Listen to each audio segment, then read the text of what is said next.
Well, welcome to the continuing winemaker series, easy for you to say, here at Wine of the Month Club. And we have, well, he's a winemaker, you know, but he's really a farmer, and he grows incredible grapes to make some incredible wines. And we're here with Steve McIntyre today. So nice you came in to see us. Thank you, Paul. And we have not had what would have been just a pure farmer here. Oh, really? So this is really interesting for us because you started when? I started in '83 growing Wow. grapes in Carmel Valley at Galante. So was that right out of college that you got Yeah. this job? Did you Yeah, just my pick it up? professor got me the job. Really? Was it an internship or like they paid you? No, they actually paid. Wow, well, that's pretty good. combination. That's right. 83, what was that, $6 an hour? It was about $1,100 a month. Oh, wow. Retire on that, huh? Right. So that was in what part of town was that? That was in Carmel Valley. Oh, okay, so Yeah. kind of where you sort of stayed home that way. Exactly. I thought I wasn't sure I would stay in Monterey County, but it's Yeah. home now. It's beautiful, and it's It God's is. country, right? It is. So One of 'em. you have now 11,000 acres under your control. That we farm, yes. Our parent company, Monterey Pacific, we're the 5th largest grape grower in the United States. Wow, great. Now, wine grapes? Or Well, table all of grapes it's too? wine grapes. All of it's wine grapes. All of it's in Monterey County. Well, I'm coming up to see you on August, what is it, when is the Concours d'Elegance? Oh, yeah, like the 20th Yeah, this something year? like that. Yeah. So we're going to come see that. Yeah. Oh. Should we stop by and say hi? Absolutely. Pick some grapes. The tasting room will be at the Crossroads Shopping Center right And that's there. August, so there'll be some grapes hanging on there. We can, Definitely. Yeah. They'll be a little tart. Yeah, sorry, we can do that. So we have, it looks like you buy, mostly, though I see you have a Merlot here, but Burgundy varietals, That's right. and because that does well there. It does. We have the perfect climate. Little did we know. I mean, Yeah. it's serendipity, but we do But have so the perfect climate. because of the cool nights or because of the, they're finicky grapes, Pinot Noir. Yeah, it's really the wind, which brings the maritime influence roaring in about noon. So we Really? reach our high temperature at noon, and by 4 o'clock, we're back down in the 60s. Really? Yeah, so most areas aren't like that. That's, and so why is that good for Chardonnay and Pinot Noir? Is that just, Good question. So there are two things that are happening during ripening. One is accumulation of sugar, and that's rate and time dependent. Everything else that we're looking for, colors, aromas, all of that kind of material, is time dependent, not rate. So as the temperature goes up, the rate of sugar accumulation goes up over time. I see. Yes. Everything else is taken at sweet time. And so Interesting. when you're in a climate where you have a limited daytime temperature, you allow enough time for everything else to accumulate that you're really looking for, because sugar is just alcohol. Because, well, that's right. And so the Pinot Noir, particularly, everybody says it's such a finicky grape. We get so many Pinot Noirs here that have no Pinot Noir character, Yeah, true. right? Yeah. Yeah, so you know that already. That's right. Yeah, we see that. Tell us about this rosé. This is a 100% Pinot. It's from 40-year-old grapevines. We have the oldest block of Pinot Noir in the San Lucia Highlands now that Talbot has pulled out theirs, and we don't know what clone it is. It's own rooted, but it's in Really? great shape, Wow. and it produces some pretty nice wines. It's on its own roots. That's interesting. Very aromatic and wonderful Pinot Noir flavors in it. With what I said off camera when we first tasted it, it's got some depth too, just for a rosé. It right? does. It does. It Really- surprises most people. Really fun. So you went to Fresno State, you said. I did. So your friend, you have a bunch of Armenian friends over there? I do. Khazarians, the Collegians. I know all. I know them I all. bet We're you all do. related. Are you in the X Club or what they? The Triple X? Yeah. Yeah. I didn't formally belong. Went to the golf tournaments. Went to Yeah. the parties all the time here in Southern I California. went to their parties. Actually. Did you really? They invited me. DeKuzlian. Oh, that's is a so good friend of funny. mine, Nick DeKuzlian. Yeah. Yeah, So is he a farmer too? No? he is one of the most knowledgeable authorities on wine grapes in the world. He was a professor at Davis. He Wow, now it's works just for kinda Gallo. kidding, but that's amazing. Well, he's amazing. Was he a Fresno State guy? He was. He went up to Davis to get his doctorate. Wow. Yeah. I gotta find out who this guy is. Nick DeKuzlian. You know, us Armenians in the wine business, they're few and far between. Oh, you'd love this guy. And I'm, of course, traditional Armenian guy, being the merchant guy, right? I don't dry the fruits, so I just buy and sell them. I was impressed with the Chardonnay because and you brought it out earlier, it tastes like the grape. You know, so many Chardonnays we got are over oaked, or they're just too bright, or they're just, but this has a wonderful balance. Yeah, we don't let the processing get carried away. We're minimalist in terms of our winemaking, so it is about pure flavor.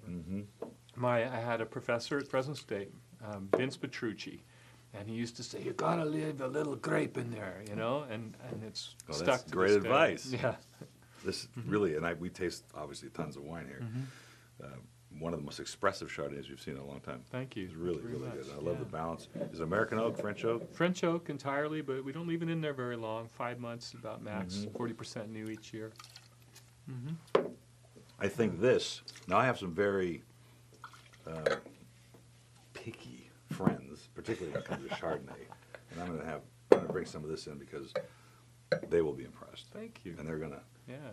ask me where I got it. Yeah. Right? Make them work for it. Exactly.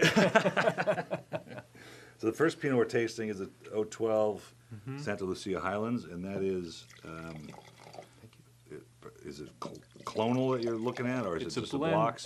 a blend of 2 different vineyards that I farm in the I see. Highlands. The Skoll Road Vineyard and our on vineyard. And since you're a farmer and you're not making a lot of wine, how many cases per total production? Of these, that we have 456 cases we made of this particular wine. Oh man, that's great. The nose. This is one of those wines you want to keep smelling. You know, it's like, Yeah, what do that's- I get this time, right? Aromatics. It's yeah. really great. Yeah.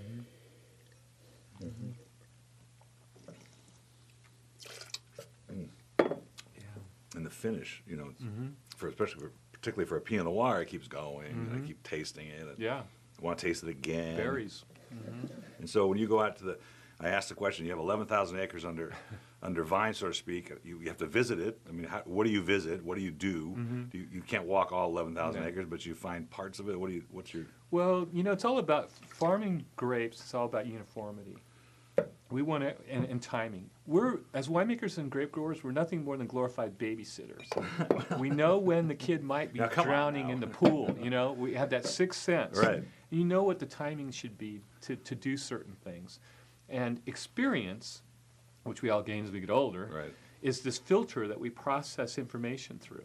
And as we get older, that filter gets bigger, and so what goes in, actually through the filter, what comes out should be more distilled, and it gets a little easier. Right. So I delegate things I was good at, and I try and learn more and get better at things I'm not, and then kind of let that drift down the team, if you would. So if you walk out to the vineyard and you see maybe a leaf or two, or the canopy's not coming in right, or you see something that might alarm you, your experience is going to show, like, I kind of know what this is. Yeah. Or sometimes you say, gee, I got to figure out what this is. Right. It could be something like, well, I'm not going to worry about that. It's not a beauty contest. Yeah. Fine winemaking, growing. By the time we harvest it, people come out and go, "That's ugly." That's not the picture I saw. Exactly. The Sunset Magazine. Looked a lot thing. better a month ago. Why didn't you pick it? That's very interesting. Now, this is the next. Is that the next level up in Yeah. the line? This is actually our top level. These are areas within the vineyard. We call them our block wines that are small, but very, very uniform. That's what I talked about, the uniformity. Then we go in and we thin them to 1 cluster per shoot, minimally make the wines like we do all of the same style and everything in the winemaking. Then we sort the barrels, and we find the 3 or 4 top barrels to become our reserve. So it's a process of elimination. It is so expressive. It's a little softer than the other Pinot Noir, and it's got the fruit characters completely different. Yeah, it is. It's a little more refined. It's going to take longer. We just released this. Oh, it is really wow. Yeah, it's going to take longer. Yeah, to open up, and it has more of everything. It's just concentrated. That'll be really fun to watch. Yeah, and something to age. Right. Well, we're gonna have to put this in the cellar and really blow away my wine geek friends that come in there, which is one of my favorite things to do. Oh yeah, me too. The So- cook dorks. Now we talked about Smith and Hook, and I said Philip Hahn's coming in tomorrow to talk to us on camera as you are today, and then it turns out that you worked with him. I did for 9 years. In fact, his father, Nicky, and I are still partners in a small venture, and I have a chip on my shoulder when it comes to Bordeaux varietals. I Yeah. said, we got to be able to grow a decent Merlot without having it taste like asparagus. Yeah, that's. Of course, Hahn gave that up. They buy Cabernet and Merlot. Do they from really? Paso Robles. Yeah, well. They don't grow it anymore. I will say we featured a Smith and Hook wine, and I think it was the Merlot, but I'm talking about a vintage in the 80s of some sort, like 84, 83 I or was something. there. Were you? It was a great wine. I remember it. Yeah. And surprising, because look at the color of this wine from an area that you not suspect Bordeaux varietal from. And it's actually changed as it's been in this glass, the bottle, since we opened it. It's from an area that's out of the wind. And so the daytime temperatures are maximums reached at about 4 p.m. Nighttime temperatures are a little bit lower, so you get more of a diurnal shift. That's really favors Bordeaux varietals. Well, it's great.